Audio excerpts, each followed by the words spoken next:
천지 창조 속에 하나님의 그 크신 사랑이 고스란히 묻어나 있어요. 얼마나 크신 사랑으로 천지를 창조하셨는지 오늘날 우리가 그 모든 혜택을 받아 누리고 있지 않습니까? 출애굽 여정 가운데 불기둥으로 구름기둥으로 만나와 메추라기로 입히시고 인도하시고 먹이시고 한 치의 눈을 다른 데로 돌리지 아니하시고 사랑하시는 그 하나님의 사랑, 그 출애굽에 있는 사랑이 오늘 우리에게 그대로 임하고 있지 않습니까? 레위기를 보니까 여러 제사법을 말씀하시면서 무슨 죄를 지어도 내가 다 용서할 거다라고 레위기에서 사랑을 말씀하고 계시잖아요. 왜 이렇게 수많은 제사법이 있습니까? 많은 죄를 지었기 때문에 그 어떠한 죄라도 그 제사로 말미암아 다 용서하겠다라는 하나님의 사랑을 말씀하고 있는 거예요.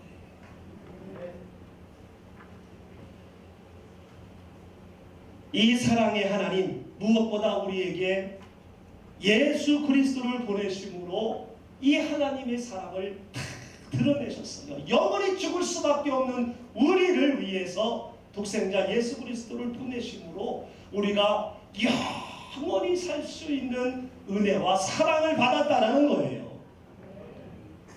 할렐루야. 여러분, 우리는 우리에게 보여주신 이 하나님의 사랑, 예수님의 사랑을 전하고 우리도 예수님을 사랑해야 할 줄로 믿습니다. 우리도 하나님을 사랑해야 할 줄로 믿습니다. 그런데 우리가 지난주에 말씀을 나눴잖아요. 우리는 하나님을 사랑할 수 있는 능력이 없습니다. 그래서 요한일서에서 하나님이 우리를 사랑한 거지 너희들이 나를 사랑한 것이 아니라고 말씀하고 있어요. 우리는 하나님을 사랑할 수 있는 능력을 상실했습니다. 죄로 말미암아. 그렇지만 하나님이 우리를 독생자 예수 그리스도를 보내심으로 우리를 사랑하셨기 때문에 우리도 하나님을 사랑할 수 있게 되었어요.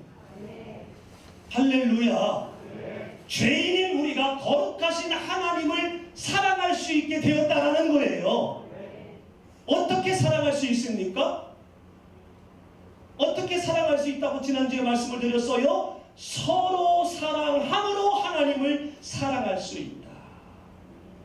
내외끼리 서로 사랑하고 부모와 자녀끼리 서로 사랑하고 성도와 성도끼리 서로 사랑하고 친구와 친구끼리 서로 사랑하고 직장 동료끼리 사랑함으로 내가 하나님을 사랑합니다라는 것을 보여줄 수 있다라고 얘기했어요. 그래서 요한일서에서 사랑하는 자들아 우리가 서로 사랑하자. 사랑하는 것, 서로 사랑하는 게 하나님을 사랑한다라는 것을 보여주는 거예요. 그래서 서로 사랑하는 것이 선택사항이라고 그랬습니까? 아니지요? 마땅하도다. 마땅하도다. 할렐루야. 여러분 오늘 다른 거 다 잊어버려도 괜찮아요. 서로 사랑하는 것은 선택의 여지가 없는 마땅히 행해야 되는 것이고 서로 사랑할 때에 이 사랑은 하나님께로부터 시작된 것이므로 서로 사랑하면 왼수 같아도 비기 싫어도 서로 사랑하면 하나님의 자녀가 된 증거를 알 수 있는 거예요. 하나님께로서 났다라는 것은 하나님 자녀 됐다라는 거죠. 그리고 하나님을 내가 알고 있다라고 말할 수 있다는 거예요. 안다라는 것은 야다, 경험했다라는 거예요. 여인이 남자를 경험하여 남자를 알았다고 할 때 야다예요. 그냥 지식으로 안 게 아니라 서로 사랑할 때에 하나님의 사랑을 경험할 수 있다는 거예요. 만나와 메추라기를 내려주면 뭐합니까? 안 먹었는데 안 먹으면 아무 소용이 없다는 거죠. 우리가 사랑을 받았기 때문에 먼저 하나님이 우리를 사랑하셨기 때문에 우리는 마땅히 그 하나님의 사랑을 받은 자로서 서로 사랑해야 할 줄로 믿습니다.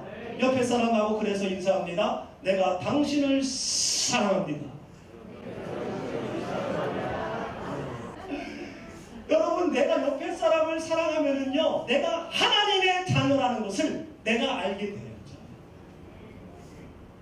내가 하나님께 사랑받고 있다는 것을 알게 되어져요. 역으로 조심스럽습니다만은 어떤 이유로 인해서 옆에 사람을 내가 사랑하지 못하는 자극하고 있으면 내가 지금 하나님의 자녀인가? 내가 하나님의 사랑을 내가 잊고 있나? 한번 진단해 봐야 된다는 거죠. 사랑받았기 때문에 우리는 사랑해야 할 줄로 믿습니다. 이거 꼭 여기다 새기세요. 새겼어요? 할렐루야. 사랑받았기 때문에 우리는 마땅히 사랑해야 된다. 그리고 사랑해야 되는 또 한 가지, 서로 사랑해야 되는 또 한 가지가 있는데, 그것은 바로 뭐냐? 모든 사람은 하나님의 형상대로 지음받았기 때문에 무조건 사랑해야 돼요. 모든 사람이 죄를 범했지만은 모든 사람은 하나님의 형상대로 지음받았어요. 하나님이 뭐라고 그랬지요? 하나님은 여기 있잖아요. 하나님은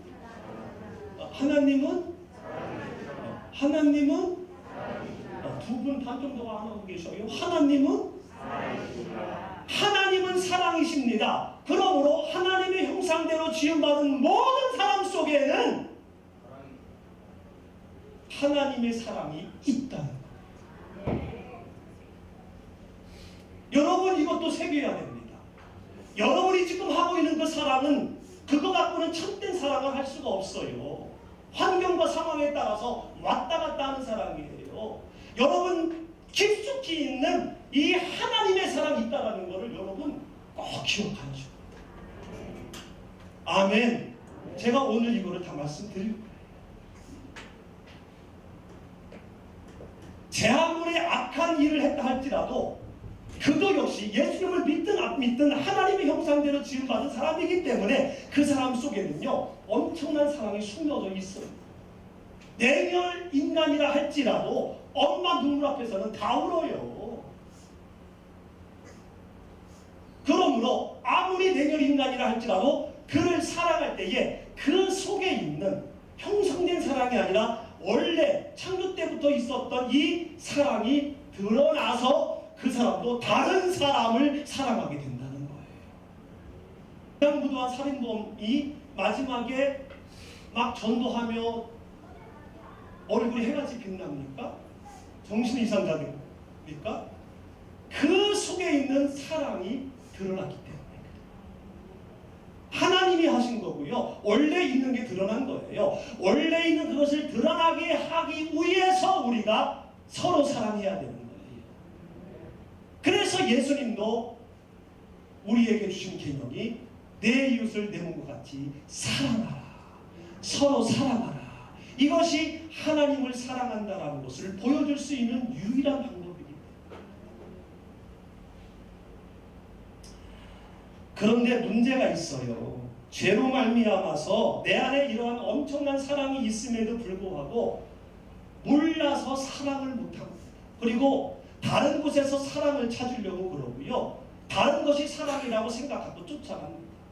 이미 내 속에 엄청난 이러한 하나님의 형상으로 지은 받음과 동시에 있는 사랑이 있는데 그것이 드러나야 참된 사랑, 변함이 없는 사랑을 할 수 있는데 여러분 내면 속에 있는 그 원래부터 있는 그 사랑을 오늘 발견하시기를 예수님의 이름으로 축복합니다. 그리고 우리 가족에게 누구 주변에 그 사람 속에는 이러한 사랑이 내재되어 있다는 것을 여러분 기억하고 그를 또한 사랑하도록 애써야 될 줄로 믿습니다. 골동품을 수집하는 재벌이 있었어요. 이 사람은 전 세계에 있는 고가 골동품은 다 수집했습니다. 역사적으로 의미가 있고 하여튼 골동품이란 골동품은 다 수집했는데 어느 날 책을 읽다가 보니까 꼭 갖고 싶은 골동품이 있는 거예요. 그래서 돈이 많으니까 전 세계에다가 이 골동품을 누가 소장하고 있는지 알아보라고 아는 사람한테 다 연락을 했어요. 값은 내 재산을 다 줘도 관계없다. 그랬는데 알 수가 없는 겁니다. 그래서 그러면은 이게 시가로 얼마나 될까요? 라고 했더니 아직 값을 책정할 수 없을 만큼의 그런 엄청난 골동품이래요. 포기를 했습니다. 아, 그렇구나 하고 있는데 어느 날 우연히 또 책을 보다가 최신 골동품에 관계된 책을 보다가 그 골동품을 소장하고 있는 사람의 집 주소가 나와 있었어요.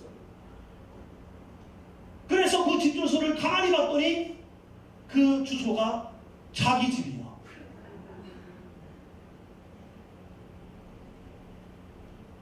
이미 그 엄청난 골동품을 갖고 있으면서도 몰랐던 겁니다. 몰랐던 거예요. 여러분, 모든 사람에게는 하나님의 형상대로, 모든 사람은 하나님의 형상대로 지음받았기 때문에 이 하나님의 사랑이 있습니다. 여러분 속에 있어요. 여러분이 지금 조금 미워하고 있는 사람, 그 사람 속에도 내재되어져 있는 이 사랑이 있다니까요. 여러분은 그 사랑을 오늘 발견해야 되고 다른 사람 속에도 이러한 사랑이 있다는 것을 인정하기를 예수님의 이름으로 축복합니다.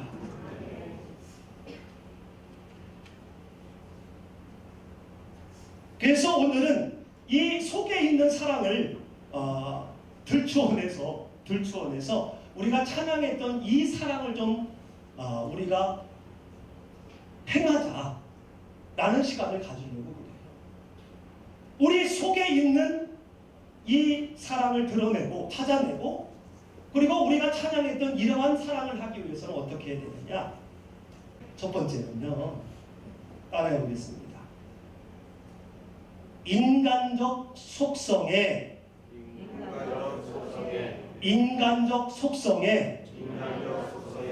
사랑을 자제하라. 인간적 속성의 사랑을 자제하고 관리하고 다스리라는 건데 이 인간적 속성으로서의 사랑은 뭐냐면 이거 말고요. 인생을 살아오면서 형성된 사랑 관계예요. 쉽게 말해서 아빠로서의 사랑, 엄마로서의 사랑, 자녀로서의 사랑, 선생님으로서의 사랑, 상관으로서의 사랑, 목사로서의 사랑. 이게 바로 인간적 속성으로서의 사랑입니다. 이거를 자제하고 잘 다스리라는 거예요. 이 사랑 감정을 잘 조절하라는 겁니다. 왜냐하면은 서두에 말씀드렸지만 이 인간적 속성으로서의 사랑이 사랑이라고 생각을 해서 사랑 때문에 기쁜 일도 있지만은 아주 어줍지 않은 참변의 일들도 생기잖아요. 그 사랑은 온전한 사랑이 될 수 없다는 겁니다. 그래서 그 사랑을 무시하고 그 사랑을 없애라는 것이 아니라 그거를 자제하고 잘 다스리라는 겁니다. 4절 말씀 보니까 사랑은 오래 참고 온유하고 시기하지 아니하고 자랑하지 아니하고 교만하지 아니하며. 여러분, 이런 사랑이 가능합니까? 한 이틀 정도는 가능합니다. 우리가 찬양할 때 사랑은 영원토록 변함없다고 했는데 그러한 사랑으로는 못해요. 인간적 속성으로서의 사랑으로는 이걸 못합니다. 아무리 사랑스러운 아내라도 끝까지 못 참아요. 끝까지 온유하지 못하다는 거지. 왜 웃지? 사실 인간적 속성으로서의 사랑을 잠깐 얘기하면요, 오래 참지 못하고 온유하지 못하고 시기하고 거짓말하고 교만하게 행동하는 것이 인간적 속성으로서의 사랑입니다. 사랑하기 때문에 참지 못하고요, 사랑하기 때문에 무례하게 행하고요, 사랑하기 때문에 교만하게 행동하는 경우가 많답니다. 다른 사람에게는 온유하고 겸손한데 사랑하는 내 아내에게는 무례해요. 못 참아요.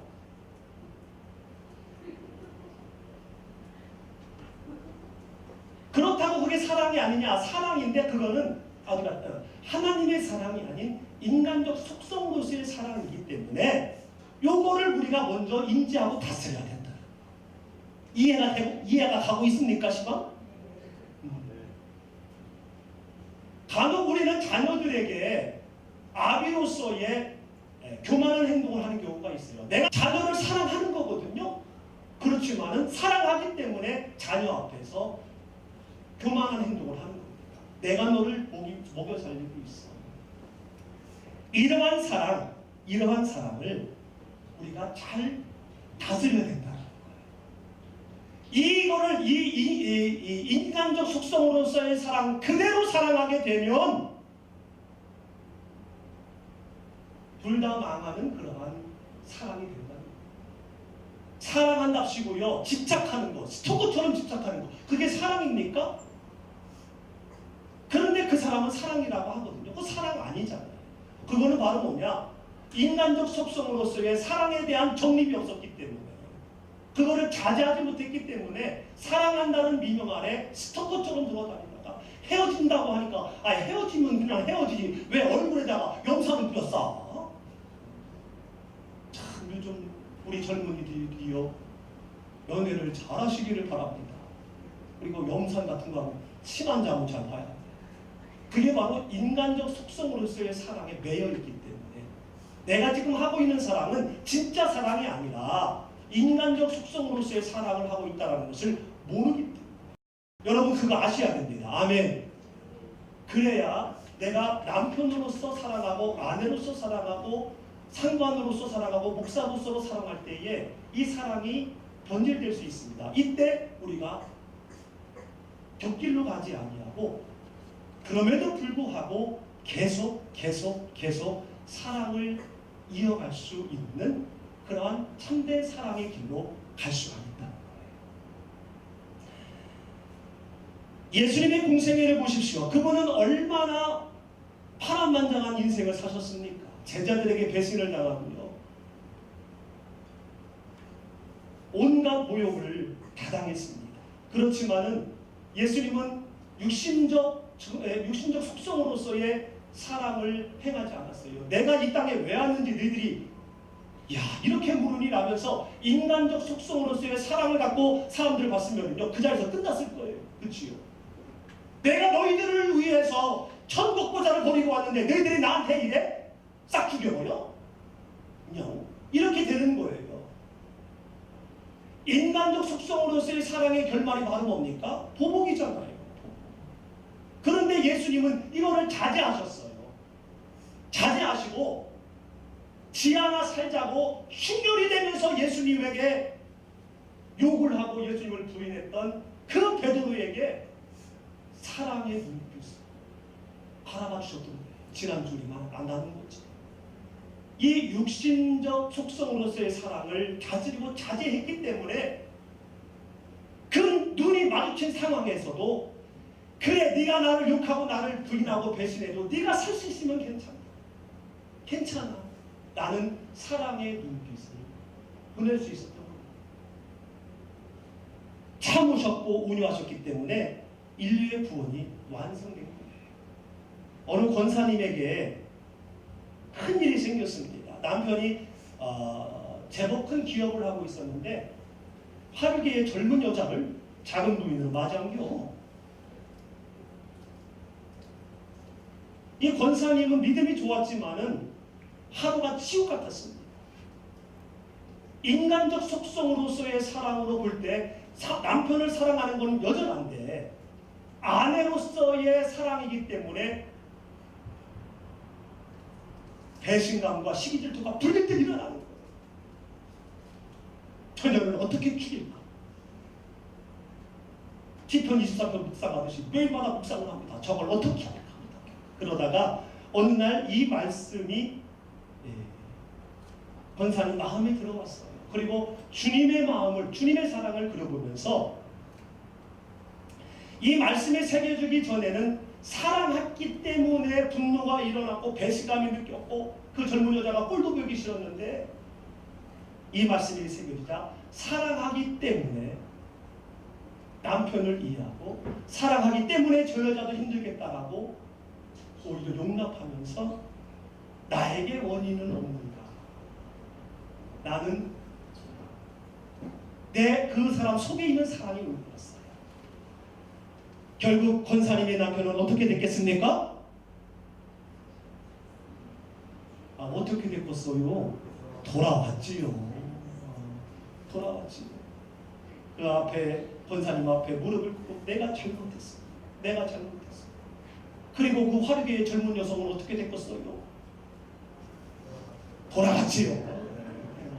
머리가 돌아버려서 돌아간 거예요. 자제력이 있는 육신적인 속성으로서의 그 사랑을 자제했을 때에 가정도 살고 그 남편 영혼도 구원받는 역사를 이루었어요. 이게 참된 사랑이라는 겁니다. 할렐루야. 여러분, 우리 이제 이런 사랑 하자고요. 이렇게 하면 추천합니다. 여러분, 우리 이런 사랑 하자고요. 얼마나 멋있는 사랑입니까, 여러분? 할렐루야. 할렐루야. 예수님께서는 우리를 사랑하셔서 인간적 속성으로서의 사랑을 자제하시고 온유하고 겸손하심으로 그의 모든 생애를 계속하셨을 때에 구원을 이루셨어요. 무엇 때문에 사랑한다라는 것에 여러분 속지 마시고 그 속에 있는 더 큰 사랑을 거기에 대입하시므로 말미암아 내가 하나님의 형상대로 지음받은 자로서 엄마이기에 사랑한다. 이렇게 아멘이 없을 줄이야. 하나님의 형상대로 지음받은 자로서 아빠이기에 사랑한다. 할렐루야. 그러면은 자녀가 아내가 남편이 조금 서운하게 해도 그 현상으로는 그 사랑이 변질될 수 있지만은 하나님의 형상대로 지음받았다라는 그 밑에 깊숙이 있는 그 사랑을 끄잡아낼 때에 이 권사님처럼 육신적 속성으로서의 사랑이 아니라 하나님의 형상으로 지음받은 자로서의 아내의 눈으로 사랑하기 때문에 모든 사람이 원수까지도 돌아오게 되는 은혜가 있을 줄로 믿습니다. 두 번째로는 사랑의 기준을 정립을 해야 됩니다. 참된 사랑을 위해서는요, 내 속에 하나님의 깊은 사랑이 있다는 걸 기억을 하고 그리고 난 다음에는 인생에 살아가면서 형성된 그 모든 사랑을만 갖고 내서는 안 된다 라는 것을 기억한 다음엔 사랑의 기준을 정립을 해야 됩니다. 내 입장에서 사랑하는 것과 상대방의 입장에서 사랑한다는 것은 방식상에 큰 차이가 있습니다. 5절 말씀 보니까 무례히 행하지 아니하며 자기 유익을 구하지 아니하며 시작 무례히 행하지 아니하며 자기 유익을 구하지 아니하며. 여러분, 왜 무례하게 행하고 성을 내고 악한 것을 생각할까요? 자기 입장에 서 있기 때문에 그래요. 내 생각, 내 방식, 내 판단, 내 의견 여기에 서 있기 때문에 무례하게 되고요, 화가 나는 겁니다. 그러므로 하나님의 형상대로 지음 받은 자로서의 사랑을 하기 위해서는요, 내 중심에 깊이 하나님의 사랑이 있다는 것을 기억하고 형성된 사랑만이 내 인생의 사랑이 아니라 이 사랑으로는 부족하다. 내 속에 있는 하나님의 형상으로서 지음받은 그 사랑뿐만 아니라 육신적으로는 상대방의 입장에서 생각하고는 그러한 노력이 필요하다라는 거예요. 아멘. 내 속에 하나님의 형상대로 지음받은 사랑이 있으니까 그거 올라오면 되지 뭐. 어느 세월에 그거는 있어요. 그리고 하나님 역사하시면 올라옵니다. 성령 충만할 때 미운 사람이 이뻐져요. 그게 이 속에 있는 사람이 올라왔기 때문에 그런 겁니다. 내 인격이 갑자기 좋아져서 그런 게 아니에요. 할렐루야. 그러므로 여러분은 무한한 사랑의 능력이 있고요. 두 번째로는 상대방의 입장에 가서 사랑을 하도록 노력을 해야 된다. 그러면 우리가 찬양했던 그 사랑을 할 수가 있다는 겁니다.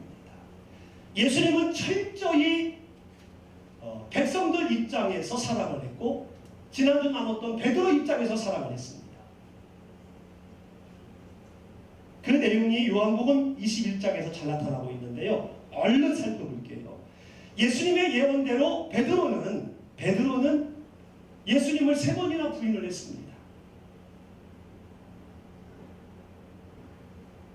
그리고 예수님의 눈빛이 저주의 눈빛이었으면 좀 괜찮을 텐데 예수님의 눈빛이 사랑의 눈빛이었어요. 그것 때문에 너무너무 괴로워. 너무너무 괴로워. 근데 이 예수님의 사랑의 눈빛 이거를 봤기 때문에 베드로가 쓰임받은 거예요. 자살하지 않은 거예요. 가룟 유다와 베드로의 차이가 무엇일까요? 가룟 유다는 왜 자살하여 지옥 갔고 베드로는 왜 다시 쓰임받게 됐을까요? 그 이유가 뭘까요? 회개. 근데 가룟 유다도 회개했습니다. 은 28 그냥 던져놨잖아요. 적극적으로 회개했습니다. 가룟 유다에게도 똑같이 예언했고 베드로에게도 똑같이 예언했으므로 가룟 유다도 베드로도 둘 다 회개했어요. 그런데 가룟 유다에게는 예수님의 눈빛이 없었어요. 그런데 베드로는 예수님의 눈빛이 있었어요. 지 하나 살자고 눈이 충혈돼서 영체 없는 눈빛이었지만 그래도 예수님의 눈빛을 봤던 거예요. 여러분, 죄가 있으면 있을수록 예수님의 눈빛에 초점을 맞추시기를 바랍니다. 더욱더 사랑하라는 거예요. 서로. 아멘. 움츠리지 마시고. 베드로는요, 예수님이 부활하셨다는 소식을 2번이나 들었지만 너무너무 죄책감 때문에 어쩔 줄 몰랐어요. 그러다가 쭉 다른 그 제자들하고 낙향을 했습니다. 7명이 내려갔는데요. 이 상황을 그림을 그려보면 그냥 대단히 즐거운 자리가 아닙니다. 볼 때에 둥그렇게 앉아가지고 시비에 빠져가지고 그냥 소주 있었으면 소주 한 벌리는 그런 상황이라 할 거예요. 아이고 뭐야 이게 끝났네. 아이고 이런 상황이 있을 때에 베드로가 얼른 얘기합니다. 나는 물고기 잡으러 가야지. 사실은 다 이 말을 하고 싶었거든요. 근데 다 그냥 눈치 보고 있었던 거야. 그런데 물고기 잡으러 간다고 하니까 전부 다 나도 가야지 해가지고 물고기 잡으러 갔는데 밤새 잡았지만 잡았슈 못 잡았슈? 당연히 못 잡지요. 왜 못 잡았을까요? 사람 낚는 어부 되라고 했는데 고기 잡는 어부로 있으니 잡을 수가 있겠습니까? 예수님께서 모든 그 주변에 있는 고기를 저리가 다 내쫓은 거지. 한 마리도 못 잡았지. 다시 세상으로 가면은요, 안 될 수밖에 없어요. 될 리가 없어. 돼도 큰일이요. 그러자 그랬는데 그때 4절에 보니까 날이 새갈 적에 지금 베드로 입장에서 예수님이 다가오는 걸 한번 그림을 그려보십시오. 날이 새어가면 언제 정도 될까요? 새벽 정도 되겠죠. 그렇죠? 새벽에 오셨어요. 왜 새벽에 오셨을까? 저는 그림을 그리기를 베드로가 가장 지금 죄책감에 빠져 있는데 보자마자 혼이 아니면은요 도망갔을 수도 있어요. 그래서 그랬을 수 있고, 그리고 베드로가 언제 부인했습니까? 새벽에 부인했잖아요. 스스로 깨달을 수 있도록 계속해서 예수님은 상대방 입장에서 지금 접근을 하고 있는 겁니다. 그때 바닷가에 서셨는데 예수님인지 누군지 몰랐어요. 멀기도 하지만 새벽이라서. 그러자 예수님이 말씀하죠. 고기가 있니? 근데 이게 바로 지척은 아닙니다. 50칸이라고 했으니까 한 200규빅 되니까 90m, 100m 정도 돼요. 그래서 그림을 그리면은 얘들아 고기 있냐? 100m 저기 있는 사람들한테 얘기하는 거니까. 그랬을 때 그 사람들이 얘기 없습니다. 그러니까 예수님이 오른쪽에다 던져. 그러는 거예요. 이 그림을 그리면서 성경이 그거 재밌다니까요. 던졌더니 물고기가 많아서 그물을 들 수가 없을 정도로 됐어요. 이 장면 보면 뭐가 생각나요? 예수님이 베드로를 처음 만났을 때 똑같은 상황이죠. 그치요? 배에 오르셔서 말씀을 가르친 다음에 고기 잡게 하시잖아요. 똑같은 상황으로 계속 베드로 입장에서 접근을 하는 겁니다. 그러다 7절에 보니까 그 예수께서 사랑하는 제자 이 요한이죠. 요한이 저자니까 요한이 주님이시다 라고 하니까 베드로가 벗고 있다가 주님이라는 말을 듣고 겉옷을 두는 후에 바다로 뛰어내립니다. 당연히 열심히 일을 했으니까 겉옷을 벗고 있었겠죠. 그런데 바다로 뛰어내릴 때 왜 겉옷을 다시 둘렀을까? 수영을 하려면 있는 옷이라도 좀 다 벗어야 될 텐데 왜 이거를 둘렀을까? 여러 주석가들은 예의를 차리기 위해서 이렇게 하는데 저는 그렇게 묵상을 했어요. 다시는 고기 잡는 사람 되지 않겠습니다. 그래서 다 챙겨 입고 내려간 거예요. 다 챙겨 입고. 그래서 가보니까 거기에 뭐가 있습니까? 숯불이 있었어요. 계속 예수님은 베드로 입장에서 접근을 합니다. 숯불하니까 뭐가 생각이 나요? 예수님을 불이 날 때 어디 앉아 있었어요? 숯불 앞에 앉아 있었죠. 가까이. 그러다가 나무 갖다 놓은 계집종한테 들켜가지고 막 소리를 지르면서 불이 됐잖아요. 지금 베드로가 지금 생각나도 베드로 입장에서 계속 접근을 하고 계십니다. 거기에는 생선도 있고 떡도 있고 생선을 굽는 역할도 하겠지만은 베드로 입장에서 깨닫게 하려고 하시는 거예요.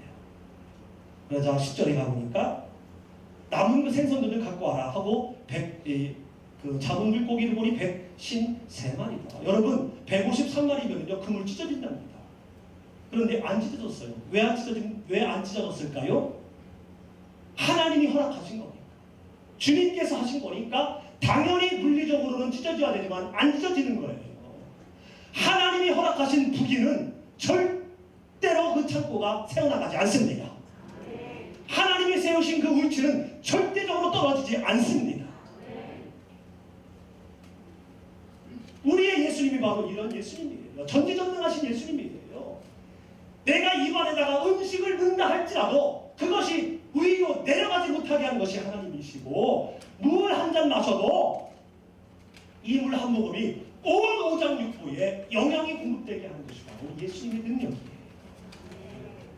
지금 이 예수님을 다시 만나도록 베드로 입장에서 계속 예수님은 말씀하고 계시거든요. 모든 것들을 준비하고 계시는 거예요. 얼마나 기가 막힌 예수님의 모습입니까? 그리고 11절에 가가지고는요 조반을 먹어라 하고 난 다음에 그제서야 이렇게 보니까 예수님인 줄 알았어요. 좀 날이 샜나봐요. 이것이 바로 세 번째 제자들에게 나타난 것이다. 이때 정도 됐을 때 가장 창피한 사람이 누굴까요? 베드로였어요. 베드로. 왜냐하면 가장 많이 죄를 범했거든요. 이 제자들하고 낙향하기 전에 얘기를 했습니다. 너희들은 감람산에서 예수님을 돌아섰지만은 나는 예수님을 저주하면서 돌아섰어.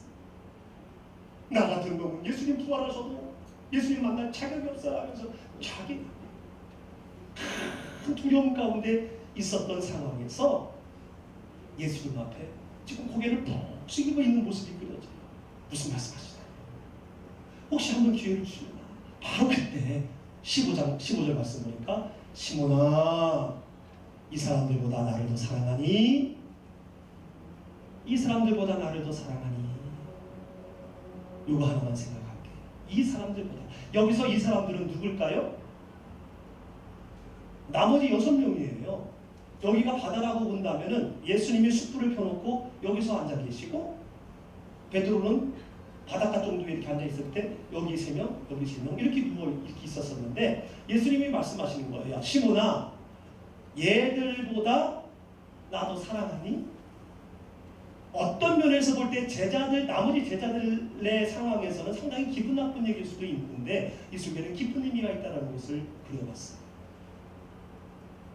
네가 말한 것처럼 이 6명은 최소한 나를 저주하진 않았다. 나한테 욕은 안 했다. 그냥 감람산에서 돌아간 것 뿐이지. 근데 너는 저주까지 했잖아. 저주까지 했지만 사랑할 수 있어. 여기 있는 얘들보다 더 큰 죄를 범했지만은 그래도 너는 나를 사랑할 자격이 있어. 질문하고 있는 거예요. 그랬을 때 조그만한 소리고 주님 그렇습니다. 내가 주님을 사랑하는 줄 주께서 하십니다. 그때에 이제 깨달았냐 이놈아 하고 꿀밤을 때리신 것이 아니라 내 양을 먹이라. 다시는 고기 잡는 어부가 아니라 사람 잡는 어부되라고 사명을 주시고 있는 거예요. 철저히 베드로 입장에 서 있는 주님. 예수님의 모습 속에는 무례함이 없습니다. 성냄이 없습니다. 교만함이 없습니다. 모든 걸 참아줍니다. 견디십니다. 지금 우리가 찬양했던 그 모든 내용이 이 예수님의 짧은 이 베드로의 이 관계 속에서 다 그려지고 있어요. 말씀의 결론을 맺으려고 그래요. 사랑하는 성도 여러분, 우리 속에는 또 모든 사람에게는 하나님의 형상대로 지음받았기 때문에 우리가 알 수 없는, 느끼지 못하는 내면의 엄청난 사랑이 있습니다. 천지를 줘도 바꿀 수 없는 엄청난 하나님의 사랑이 있어요. 이 속에. 그러나 우리의 인생 가운데 형성되어진 그 육신적인 인간적인 속성으로서의 사랑이 전부라는 사랑, 전부라고 생각을 하면서 우리는 인생 가운데 이 사랑으로 많은 어려움을, 슬픔을, 오해를 겪기도 합니다. 그러나 이 속에 있는 사랑이 있다는 걸 여러분 꼭 기억하시고, 오늘 예수님처럼 상대방 입장에서, 베드로 입장에서 없이 무례하지 않고 성내지 않고 하셨던 이 예수님의 모습과 같이 여러분 주변 사람들에게 이러한 사랑을 하시기를 예수님의 이름으로 축복합니다. 돌아보십시오. 여러분이 지금 어떠한 모습으로 그 사람에게 무슨 말을 하고 무슨 행동을 하고 있는지, 그게 내 육신의 죽음과 함께 동시에 사라져버리고 말 인간적 속성으로서의 사랑으로만 하고 있는지, 그걸로만 하게 되면은 나도 아파지고 아프고 상대방도 아프고 간섭하게 되고 모욕을 주고 비교하게 되는 거예요. 이 예수님과 같은 그런 상대방의 입장에서 바라보는 사랑을 하심으로 말미암아 여러분을 통해서 여러분 가족이 사랑으로 가득 차기를 예수님의 이름으로 축원합니다. 여러분의 직장, 여러분 주변에 있는 모든 공동체가 오늘 이와 같은 참된 사랑을 여러분이 행하심으로 말미암아 여러분을 통해서 여러분 주위가 온통 사랑으로 예수님의 이름으로 축복합니다.